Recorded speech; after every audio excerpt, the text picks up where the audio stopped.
Subscribe करें और bell दबाएं ताकि कोई खबर रह न जाए।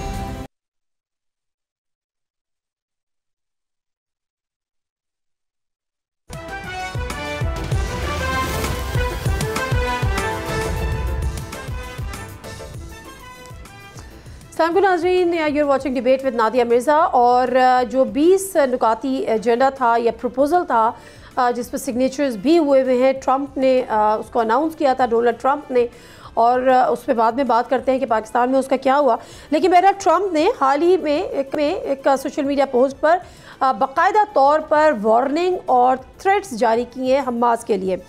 अमेरिकन प्रेसिडेंट डोनाल्ड ट्रंप का कहना है कि फ़लस्तीनी ग्रुप के पास अपने 20 नुकाती गज़ा मंसूबे का जवाब देने के लिए वाशिंगटन डीसी के इतवार को मुकामी वक्त के मुताबिक 6 बजे का वक्त है, और अगर उन्होंने इस पर रजामंदी का इजहार नहीं किया या उस पर दस्तखत नहीं किए तो आखिरी मौका है, उसके बाद मुआहदा नहीं होगा तो फिर जहन्नुम जैसे पहले कभी किसी ने नहीं देखा होगा हमास के ख़िलाफ़ वो कार्रवाई होगी। साथ ही उन्होंने धमकी दी और दावा किया कि इसके अराकीन को घेरे में लिया हुआ अस्करी तौर पे फंसे हुए हैं, बस इंतज़ार कर रहे हैं कि मैं कहूँ ताकि उनकी भी जो जानें हैं वो जल्द बुझ जाएं। ये सारी चीज़ें उन्होंने की हैं। बाकी के बारे में हम जानते हैं कि कौन है क्या है। उन्होंने कहा कि अगर वो साइन कर देते हैं तो फिर तो ठीक है, उनके जंगजू हैं हमास के, उनकी भी जान बख्शी हो जाएगी, वरना ऐसा कुछ होगा जो पहले कभी नहीं हुआ। यानी अब जो बॉल है वो हमास के कोर्ट में है। हमास अभी टाइम ले रहा है कि लेट्स सी कि उन्होंने क्या करना है। एक तरफ कुछ ममालिक की रिजर्वेशंस आई हैं इन 20 पॉइंट्स को लेकर, लेकिन अब साथ ही डेवलपमेंट वो ये कि डिप्टी प्राइम मिनिस्टर इसहाक डार साहब जब आज सेशन में मौजूद थे और उस पर ब्रीफिंग दे रहे थे, उन्होंने कहा ये जो 20 पॉइंट्स हैं जिसको बड़ा वेलकम किया था और कन्विंस थे प्राइम मिनिस्टर, ये वो पॉइंट्स ही नहीं है जो हमारी तरफ से रिकमेंड किए गए थे, ये हमारे वाले मुतालबात या वो पॉइंट्स नहीं है। इनमें तब्दीली कर दी गई, ये चेंज हैं, इनमें अमेंडमेंट कर दी गई। तो इसका क्या मतलब है? क्या इस कौमी असम्बली के सेशन के बाद और इस बात के बाद जब उनसे ये पूछा गया कि वज़ीर आज़म ने फिर ट्वीट करने में या एक्स पे पोस्ट करने में इतनी जल्दी क्यों की, तो उन्होंने कहा कि वो ट्रांजिट में थे, उनको क्या इल्हाम हुआ था कि इसमें क्या है और क्या नहीं है। तो फिर सवाल बहुत सारे उठे कि पहले उनको पढ़ना चाहिए था, उन्होंने डोनाल्ड ट्रंप की भी तकरीर से पहले उसको कैसे अपने कंसर्न का इजहार कर दिया, और क्या असल बात, क्या ये मामला पार्लियामेंट में डिस्कस हुआ था, क्या दीगर सियासी जमातों से कंसर्न लिया गया था। ये तमाम चीज़ें इस पर हम बात करेंगे। मुनीर अकरम साथ मौजूद हैं, उनसे गुफ्तगू करते हैं। मुनीर अकरम साहब, मामला क्या है? क्या जल्दबाजी में सब कुछ हुआ? वज़ीर आज़म कन्वेंस थे, फिर ये तब्दीली हो गई, अमेंडमेंट हो गई, और 4 दिन बाद पता चला कतर की रिजर्वेशंस आ गई, हमास की तरफ से ऑलमोस्ट नो ही हो गया, फिर पाकिस्तान को ख्याल आया। सर क्या हुआ ये? जी, मुझे ऑब्वियसली अंदरूनी जो प्रोसेस है उसका तो इल्म नहीं है, पर जो मेरी समझ में आती है वो ये है कि प्राइम मिनिस्टर साहब ने यही समझा कि जो मुआहदा जो डिस्कस किया गया था, जो इस्लामी मुल्कों ने ट्रंप साहब के साथ डिस्कस किया था, और शायद वही 20 पॉइंट या 21 पॉइंट जो भी थे कि उनका ख्याल था कि वही पेश हुए हैं।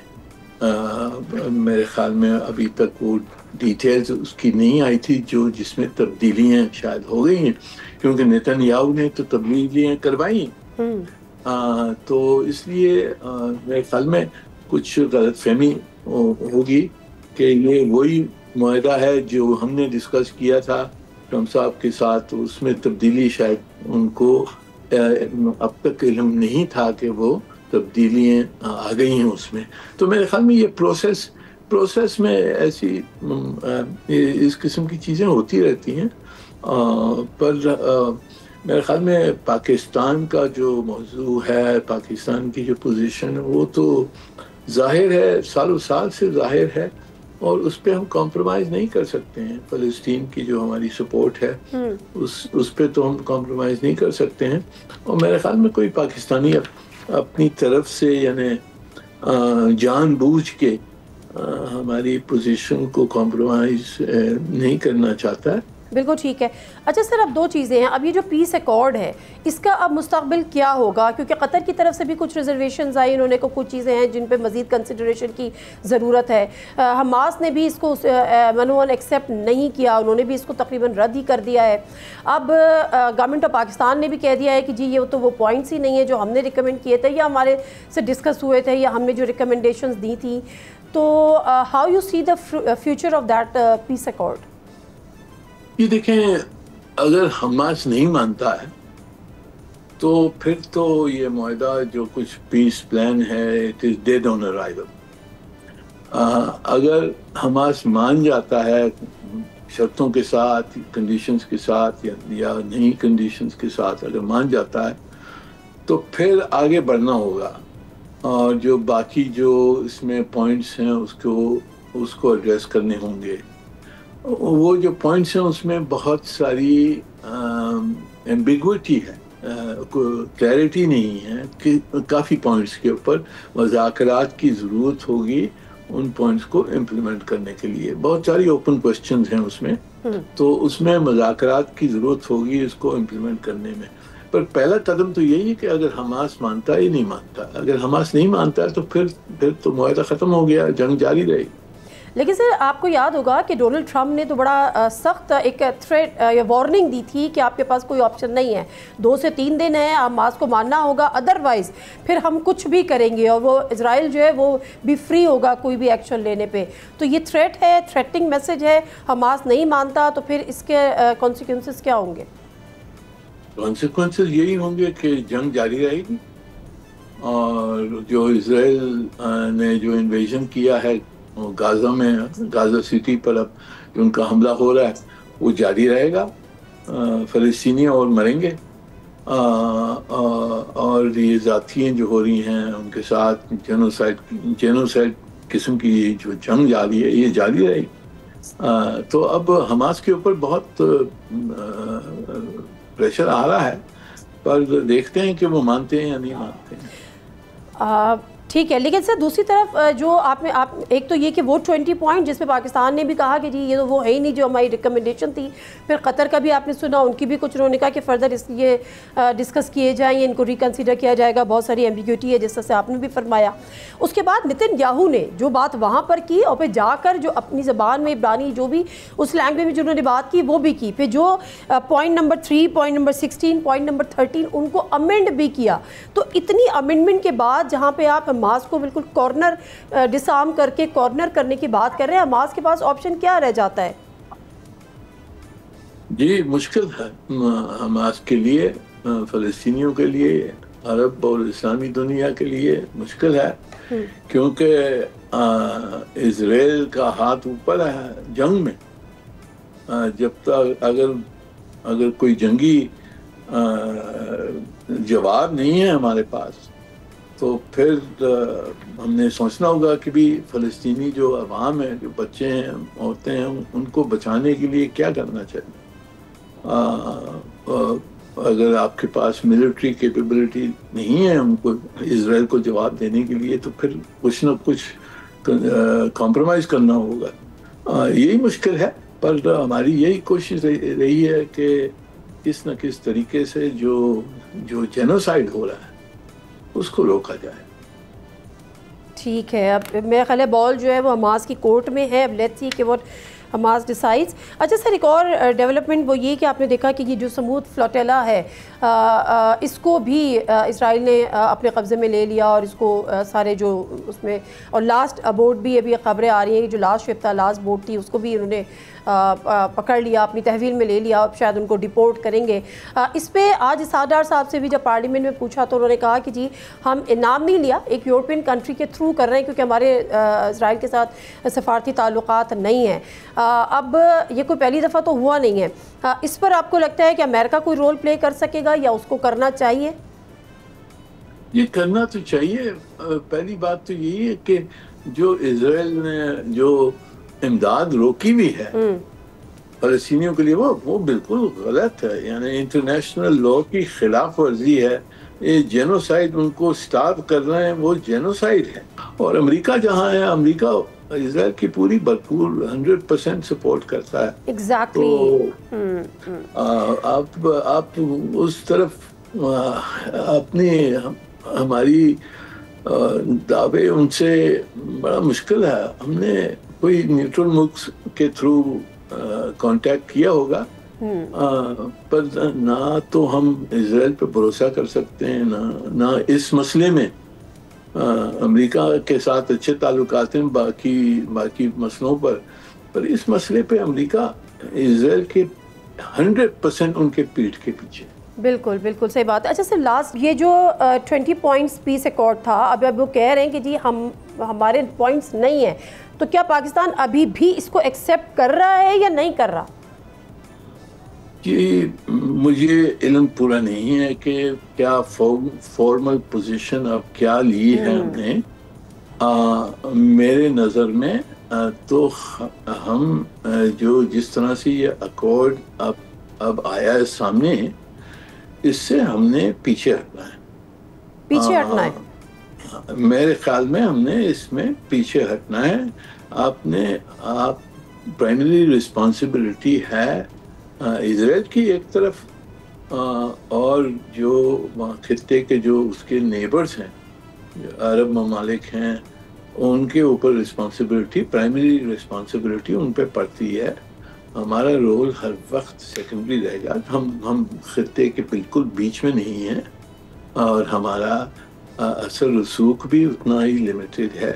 सो आई थिंक हमने इससे पीछे हटना है और देखना है कि हम हमारी कोशिश यही होनी चाहिए कि जो मुज़ाकरात के तहत जो भी पीस प्लान है वो अच्छा पीस प्लान हो, उसकी हम कोशिश करनी है। डिप्लोमेसी में हम कोशिश कर सकते हैं, but we can't take the primary responsibility. ठीक है, thank you very much sir, आपके टाइम का बहुत बहुत शुक्रिया। मुनीर अकरम साहब से कर रहे थे और बात वही है, उनका कहना था कि जब 20 पॉइंट्स की हम जब बात करते हैं, और ख़ुद इसहाक डार साहब ने फ्लोर ऑफ द हाउस ये बात की है कि ये वो हमारे वाले पॉइंट्स नहीं है, वज़ीर आज़म ने शायद जल्दबाजी में किया या वो ट्रांजिट में थे, लेकिन बहरहाल उनसे जल्दबाजी तो हुई है। अब डेफिनेटली यू टर्न लेना है, लेकिन मुनीर अकरम साहब का कहना ये था कि लगता यही है कि पाकिस्तान को इससे पीछे हटना पड़ेगा। लेकिन दूसरी तरफ जब वज़ीर आज़म मुल्क में वापस पहुँचे हैं तो लाहौर को उनकी तस्वीर से, डोनाल्ड ट्रंप की तस्वीर से सजाया जा रहा है, और एक तरफ हम पार्लियामेंट में कह रहे हैं कि जी हमारे पॉइंट्स नहीं हैं, दूसरी तरफ हम उनकी वाह कर रहे हैं। लेकिन बहरहाल शायद समझने वाली बात है। ब्रेक ले लेते हैं, ब्रेक से वापस आते हैं। कल जो इस्लामाबाद प्रेस क्लब में जिस तरह से पुलिस दाखिल हुई, जिस तरह से तशद्दुद हुआ, जिस तरह से तोड़ फोड़ हुई, उस पर यौम सियाह मनाया गया है सहाफ़ियों की जानिब से। ब्रेक लेते हैं, ब्रेक से वापस आते हैं। PFUG के प्रेसिडेंट अफजल भट्ट साहब हमारे पास होंगे, क्या मुतालबात हैं उनके, अब उनका अगला लाहेमल क्या होगा वो जानेंगे।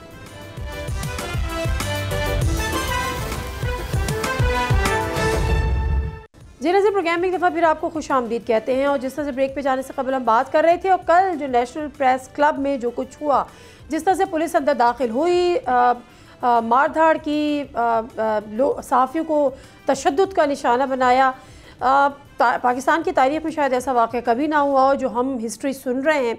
और उसके बाद तलाल चौधरी साहब फौरी तौर पर वहाँ पहुँचे और उन्होंने गैर मशरूत माफ़ी भी मांगी, लेकिन उसके बाद एक प्रेस कॉन्फ्रेंस हुई और आज यौम सियाह भी मनाया गया। अब आगे क्या लाहेअमल होगा और इसको किस तनाजुर में देखते हैं, इसका अजाला किस तरह से होगा, क्या इनके साथ वादे हुए हैं।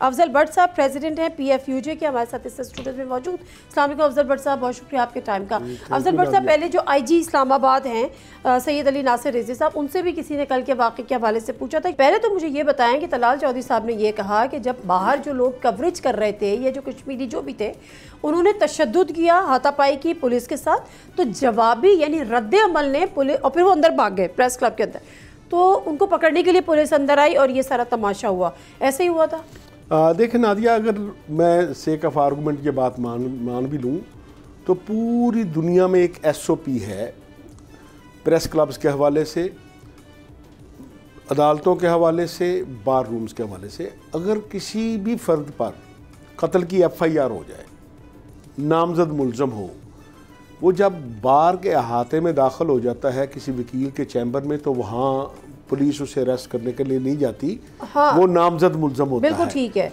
इसी तरह जब वो बेल अप्लाई करता है, अदालत तक जाता है, तो उसको अदालत में जाकर नहीं पकड़ती, बेल ग्रांट होने तक तो वो मुल्ज़म है, उसको वो पकड़ा जा सकता है। इसी तरह दुनिया के किसी भी कोने में किसी फ़र्द के ख़िलाफ़ कोई केस बनता है, कोई मामला होता है, वो प्रेस क्लब में जाता है, प्रेस कॉन्फ्रेंस करके वो बताना चाहता है कि मेरे साथ जो स्टेट ने किया, पुलिस ने किया या किसी ताकतवर गिरोह ने किया वो ठीक था या गलत। पुलिस बाहर खड़े होकर इंतजार करती नहीं, लेकिन मैं आपसे जानना चाह रही हूँ कि क्या ऐसी कोई कार्रवाई प्रेस क्लब के बाहर हुई थी? ऐसी कोई फुटेज सीसीटीवी मौजूद है कि वहाँ पर जो लोग मुजाहिरीन थे या जो भी थे उन्होंने पुलिस से पहले हाथापाई की और फिर ये जवाबी रद्द-ए-अमल पुलिस का ही आया? प्रेस क्लब के बाहर तो आपको पता है लोगों के मुजाहरे भी होते हैं, एहतजाज भी होते हैं, सब कुछ होता है। वहाँ बाहर पुलिस के साथ जम्मू कश्मीर अवामी एक्शन कमेटी के हक़ में एक मुजाहरा था, उनका पुलिस के साथ तसादम हुआ और उस तसादम के नतीजे में लाठीचार्ज भी हुआ, लेकिन उसका प्रेस क्लब से तो कोई तल्लुक नहीं है। ठीक है, और वो लोग प्रेस क्लब के अंदर दाखिल हुए। यही कहती है पुलिस के वो प्रेस क्लब में, क्योंकि हम प्रेस क्लब के अंदर उस वक्त मौजूद नहीं थे। ओके, हमें तो जब हमने फुटेज हमें आई, हमने ये देखा तो ये भी एक SOP है कि अगर कोई बंदा मुलज़म किसी प्रेस क्लब में चला जाए तो इंतज़ामिया के साथ रब्ता करती है इंतज़ामिया कि भाई फ़लाँ हमें नामज़द बंदा है या हमें मतलूब है, प्रेस क्लब के अंदर है, आप उसे प्रेस क्लब से बाहर निकालें ताकि हम अपनी कार्रवाई कर लें। ऐसी कौन सी ये चीज़ आ गई थी? इन केस प्रेस क्लब का अगर गेट खुला है, कोई बंदा अंदर भाग के चला गया है तो फिर तो उन्होंने ये नहीं देखा कि मुलज़म है। वहाँ प्रेस क्लब के मुलाजमीन को भी लिटा के मारा। अच्छा, प्रेस क्लब के जो ओहदेदार बचाने के लिए आए उनको भी लिटा के मारा। जो हमारे वीडियो जर्नलिस्ट थे उन्होंने फुटेज बनाने की कोशिश की, उन्हें मारा, गिरबान से पकड़ा। वो फोटोग्राफर जो था उनके कैमरे छीन कर तोड़े, उनके मोबाइल फ़ोन छीन कर तोड़े।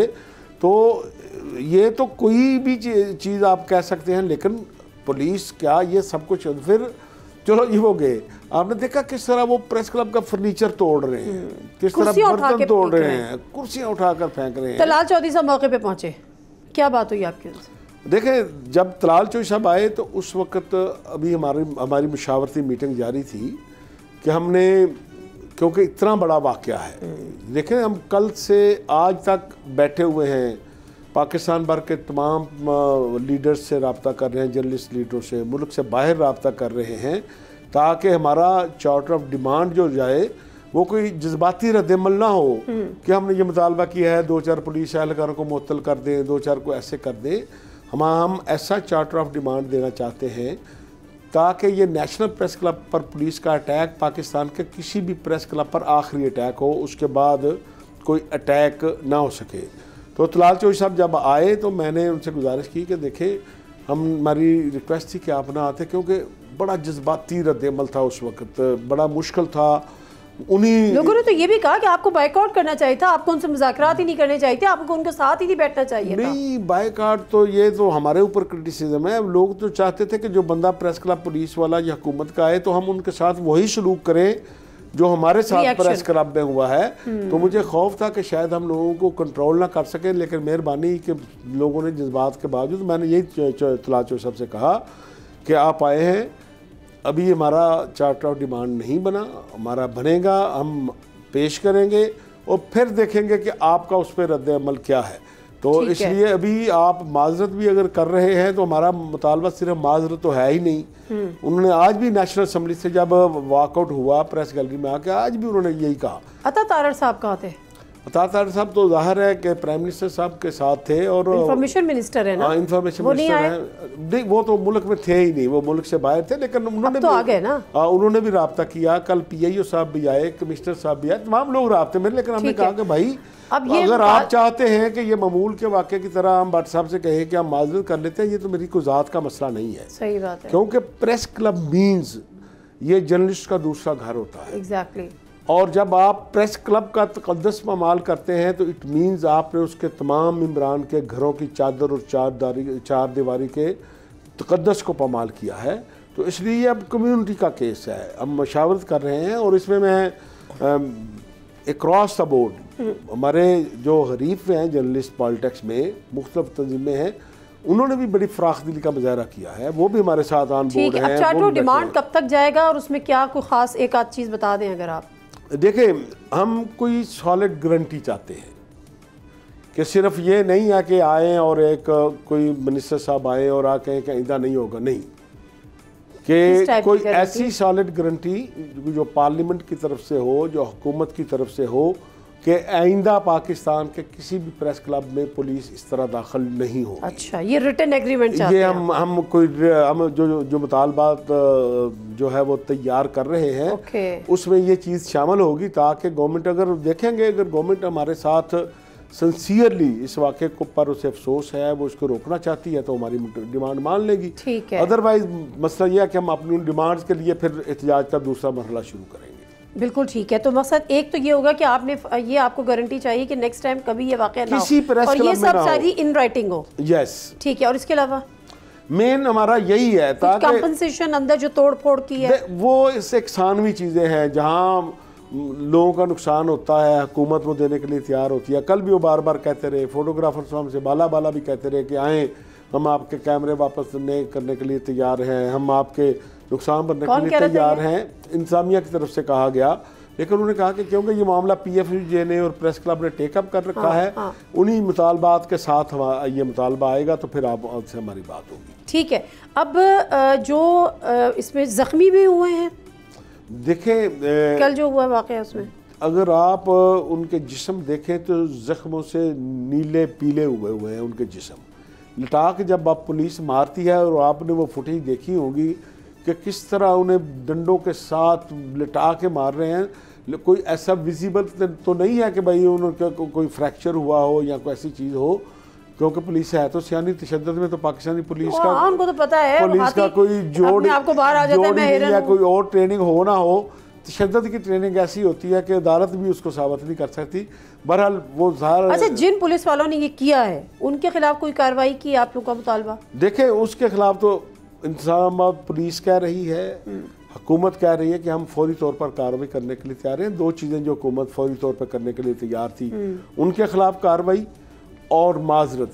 लेकिन ये तो वाक़या हो गया है ना, अब हमारा प्रॉब्लम ये नहीं है कि जो जिस तरह आज जर्नलिज्म पर आपको पता है बड़ा कड़ा वक्त है, सहाफ़ियों पर बड़ा कड़ा वक्त है। इस्लामाबाद प्रेस क्लब के इस वाक़े को देखते हैं तो फिर हमें नजर आता है, तो इसलिए हम इसको बड़े बारीक बीनी के साथ जायजा लेकर आगे बढ़ रहे हैं। ठीक है, बहुत शुक्रिया अफजल भट्ट साहब, आप स्टूडियो में तशरीफ़ लेकर आए। आज यौम सह के तौर पे पूरी सहाफ़ती बरादरी ने आज का दिन मनाया है, और अफजल भट्ट साहब का कहना यह है कि हमें बाकायदा तौर पर अब गारंटी चाहिए कि आइंदा इस किस्म का वाक़या नहीं होगा। पाकिस्तान में किसी भी प्रेस क्लब में इस तरह से पुलिस नहीं एंटर हो सकती, और ये बाकायदा तौर पर इसमें गारंटी रिक्वायर्ड होगी, और तमाम मामला जो हैं या मुतालबात जो हैं वो इन राइटिंग होंगे।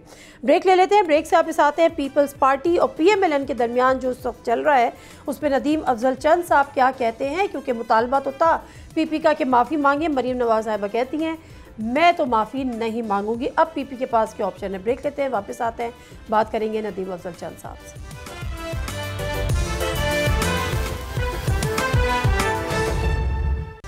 जी नाज़रीन, प्रोग्राम में एक दफ़ा फिर आपको खुशामदीद कहते हैं। अगर हम बात करते हैं ना PMLN और PTI की, तो समझ में आता कि एक हुकूमत है, एक अपोजिशन है, लेकिन जब हम बात कर रहे हैं, बार बार कर रहे हैं पीपल्स पार्टी और PMLN की, तो इसलिए समझ में नहीं आता कि ये इत्तेहादी हैं, और ऐसे वैसे इत्तेहादी नहीं है, अहम तरीन इत्तेहादी हैं, मगर एक पीछे हटता है तो दूसरा धड़म से गिर जाता है।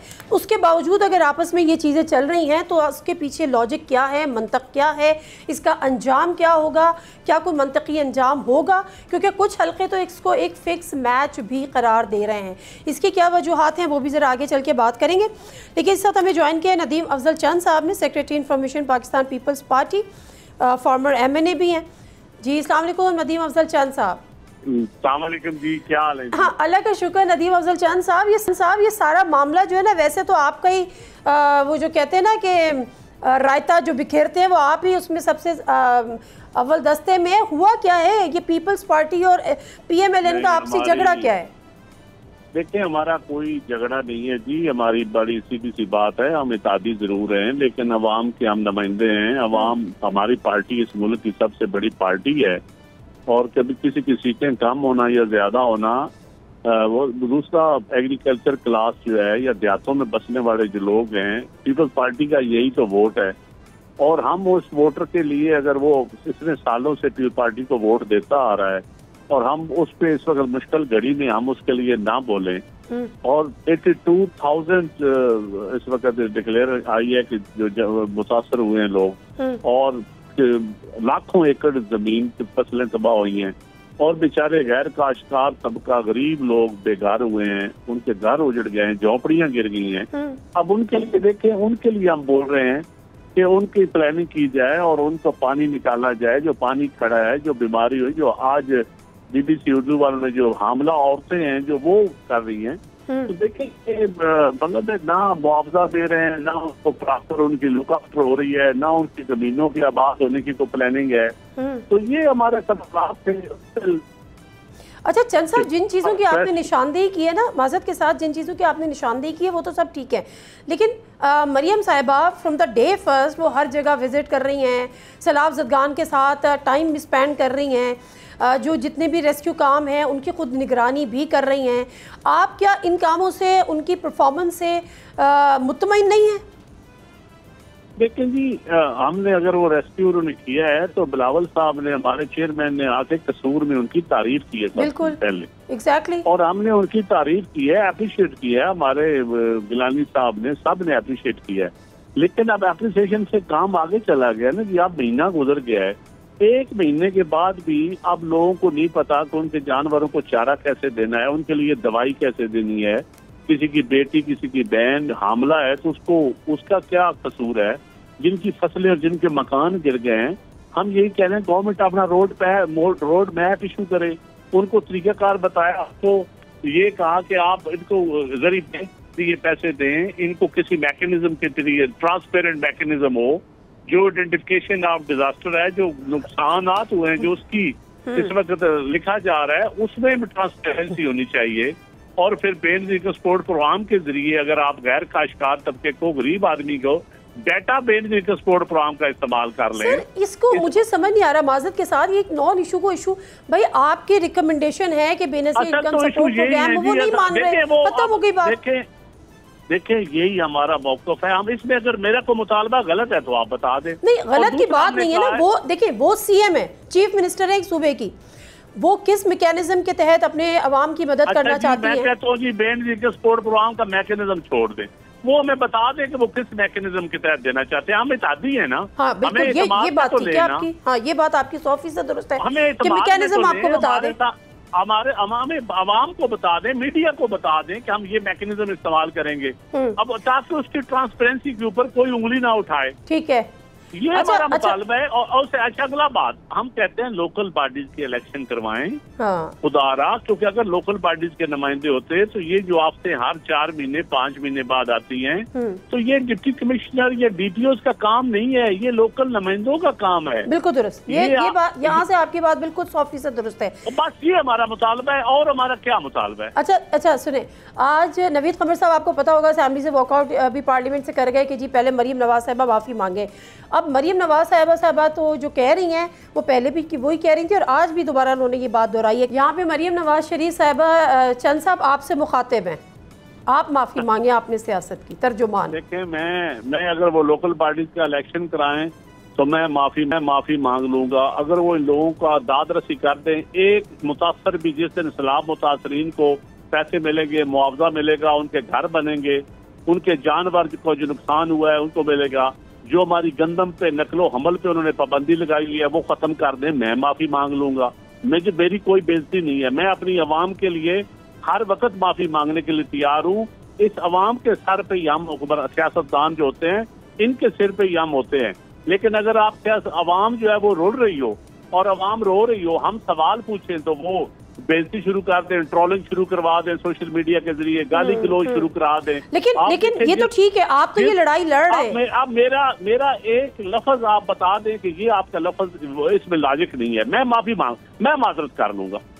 ठीक है, एक मुतालबा बता दें कि जिसपे मैं कहता हूँ कि ये मैं माफी मांग लूंगा। ये बातें आपकी ठीक है कि BISP के थ्रू ना सही, लेकिन दूसरा मैकेनिज्म में वो बता दे, चीजें आपको क्लैरिटी कर दे। अच्छा दूसरी बात बताएं, आप तो ये लड़ाई लड़ रहे हैं, आपके लीडर बिलावल भुट्टो जरदारी साहब कहाँ पर है?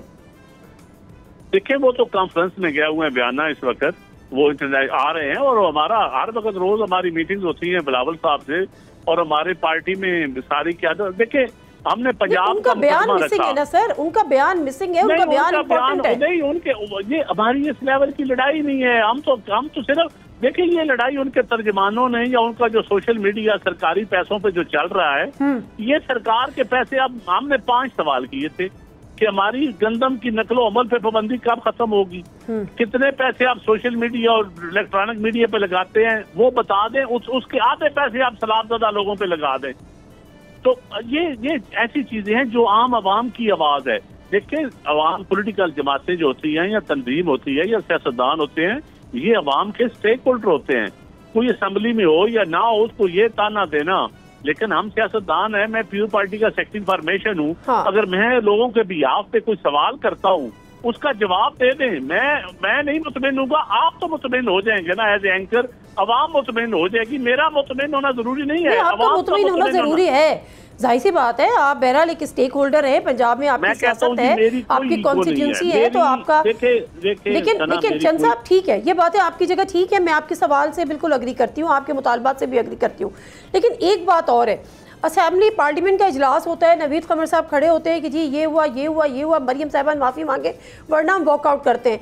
होना तो ये चाहिए था कि पीपल्स पार्टी खड़ी होती और वो ये बात करती कि जी आप जो 20 नुकाती जो आपके साथ पीस अकॉर्ड की आप बात कर रहे हैं ट्रम्प के, उसकी तफसीलात बताएं, पार्लियामेंट में उसको लेकर आएं, उस पर बहस करें। आप जब हमारी मीटिंग भी हुई थी, जब हमारी मीटिंग उनकी स्पीकर चैम्बर में भी हुई, या 1 साल हमारी कोऑर्डिनेशन कमेटी की मीटिंग होती रही, हम बार बार वो मुतालबात ही दोहराते रहे जो नून लीग की क़यादत ने और पीपल्स पार्टी की क़यादत ने साइन किए।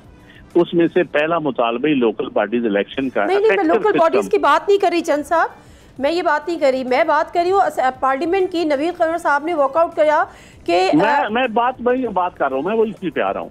पीपल्स पार्टी ने ये demand, sorry sir, Peoples Party ने ये डिमांड क्यों नहीं की कि जो पीस अकॉर्ड पे पीएम साहब कन्विंस्ड हैं, 4 दिन पहले ट्रम्प से भी पहले ट्वीट करते हैं और अब यू टर्न लेते हैं, वो पार्लियामेंट में लाना चाहिए था मामला। उस पे हमारा मौक़िफ़ बड़ा वाज़ेह है, क्या हम फलस्तीनी अवाम के साथ खड़े हैं। नहीं, बेशक आप साथ खड़े हैं, आप नहीं समझते कि इस पे पार्लियामेंट में बहस होनी चाहिए थी? बिल्कुल होनी चाहिए। तो क्यों नहीं किया आप लोगों ने मुतालबा पार्लियामेंट के अंदर? मैं सेक्रेटरी इन्फॉर्मेशन हूँ, नदीम मलिक साहब के प्रोग्राम में मैंने जाके बयान नहीं दिया। पार्लियामेंट में क्यों नहीं कहा खड़े होकर? पार्लियामेंट में देखिए, जब पार्लियामेंट में अभी वो आ रहे हैं ना, स्टेटमेंट दे रहे हैं, इसके ऊपर डिबेट करवाएंगे। अशाक डार साहब आ रहे हैं, अभी आ रहे हैं हम सर, अब तो वो आ रहे हैं, यू टर्न ले रहे हैं। अब तो वो कह रहे हैं कि जी शहबाज शरीफ साहब ने जल्दी में ट्वीट कर दी थी ना, यू टर्न लेंगे तो पकड़े जाएंगे। ले चुके जो अवाम के पैसों से जो बैनर लगवाए हुए हैं सड़कों पे, जो इतना खुशी के तांबे बजा रहे थे, तो वो खुद भुगतेंगे ना।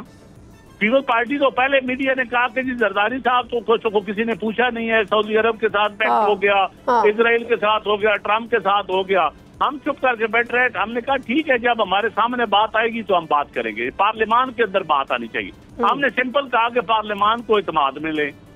तो जब ये पार्लियामान को इत्मीनान में लेंगे तो चीजें खुल के सामने आएगी। और लिया ना, आज यू टर्न लेना पड़ा। बिल्कुल आप दुरुस्त कह रहे हैं, बहुत शुक्रिया नदीम अफजल चंद साहब आपके टाइम का। और गुजर रहे थे क्योंकि बात यही है कि PMLN और पीपल्स पार्टी की जो आपसी इस वक्त लफ्जी गोलाबारी है वो एक हद तक तो सूबे पंजाब तक तो महदूद है, लेकिन पीपल्स पार्टी की लीडरशिप की तरफ से बयान ना आना या कोई इस किस्म की बात करना, लगता यही है कि मामला जो है वो इतना संजीदा नहीं है जिसको हम शायद बहुत ज़्यादा संजीदगी से ले रहे हैं। पार्लियामेंट में आज जो कुछ हुआ, इसहाक डार साहब ने क्लैरिटी दी, नवीद कमर साहब वॉकआउट करके चले गए। उसूलन तो पीपल्स पार्टी को खड़े होकर ये कहना चाहिए था कि मामला पार्लियामेंट में लेकर आए, पार्लियामेंट में डिस्कस हो, लेकिन ये नहीं हुआ। शायद बहुत सारी चीज़ें कि आपस में वो कहते हैं ना, ट्रक की बत्ती के पीछे लगा के पीछे दूसरी तरफ चीज़ें बहुत सारी हो जाती हैं, शायद वो ऐसी कुछ लोगों का ये ख्याल है। मेरा सूरत हाल इसका यही है। प्रोग्राम से दीजिए नादिम मिर्ज़ा को इजाज़त, अल्लाह हाफ़िज़।